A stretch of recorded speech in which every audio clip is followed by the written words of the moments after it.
మీరు ముందు తరగతిలోనే సంభావ్యత గురించి తెలుసుకున్నాను కదా, దాని గురించి 10th క్లాస్లో ఇంకొంచెం తెలుసుకుందాము.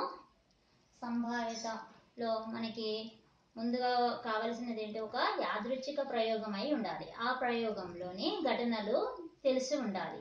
ఆ ప్రయోగం ఏ విధంగా ఉండాలి, నిష్పక్షపాతంగా ఉండాలి. ఇప్పుడు ఇందులో చూడండి, మీకు ఒకటి ఎల్లో కలర్ కనిపిస్తుంది, మరొకటి ఎల్లో కానిది అంటే వేరొక పింక్ కలర్ కనిపిస్తుంది. అంటే ఈ ప్రయోగంలో మనకి ఇవి రెండు ఏమేంటియో తెలుసు. అదేవిధంగా మనకి ఎలక్షన్స్లో ఉంటారు కదా పార్టిసిపెంట్స్, ఎవరెవరు ఎలక్షన్లో పాల్గొంటున్నారు వాళ్ళ పేర్లు ముందే తెలుస్తాయి. అంటే ఆ ఓట్లను బట్టి అక్కడ ఎలక్షన్ అవుతుంది. అంటే అక్కడ నిష్పక్షపాతంగా జరుగుతుంది, అందరికీ సమాన అవకాశము ఇవ్వబడుతుంది. అంటే ఎప్పుడైనా ఆ ప్రయోగంలోని ఏమేమి ఉన్నవి అని తెలిసి ఉండి ఆ విధంగా దాంట్లోని ఆ ప్రయోగాన్ని మనము యాదృచ్ఛిక ప్రయోగం అని అంటాము. ఆ ప్రయోగంలోని అవకాశాలని లేదా పర్యవసనాలు అని అంటాము. ఇప్పుడు ఇందులో ఎన్ని ఉన్నాయి, ఇవి మొత్తము 2. అంటే అవేంటియో తెలుసు, మొత్తం పర్యవసనాల సంఖ్య కూడా తెలుసు. మరి మీరు 9th క్లాస్లో నేర్చుకున్నటువంటి సంభావ్యత ఫార్ములా ఏంటి, సంభావ్యత ఈజ్ ఈక్వల్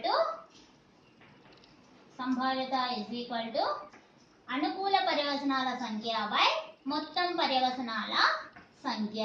అనుకూల పర్యవసనాల సంఖ్య బై మొత్తం పర్యవసనాల సంఖ్య.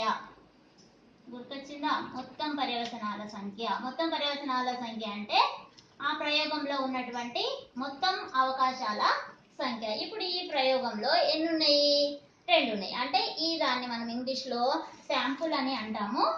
N(S) అంటే ఈ శాంపుల్లో ఉన్నటువంటి అవకాశాలు ఎన్ని ఉన్నాయి, ఒకటి ఎల్లో ఉంది, ఇంకొకటి పింక్ ఉంది.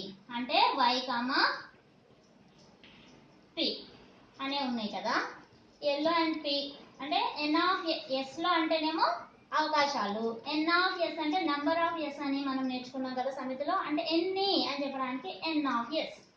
2 అనుకూల పర్యవసనాల సంఖ్య అంటే మనము ఈ ప్రయోగంలో అనుకోకుండా చూడకుండా ఏదన్నా ఒకటి తీయండి అని అంటే మనం ఏం చేస్తున్నాం, సడన్గా ఏదో ఒకటి తీస్తున్నాం. అది ఎల్లో అవ్వచ్చు లేదా పింక్ అవ్వచ్చు. సో పసుపు కలరు వచ్చే విధంగా ఘటన అనుకున్నట్లయితే Y వచ్చే ఘటన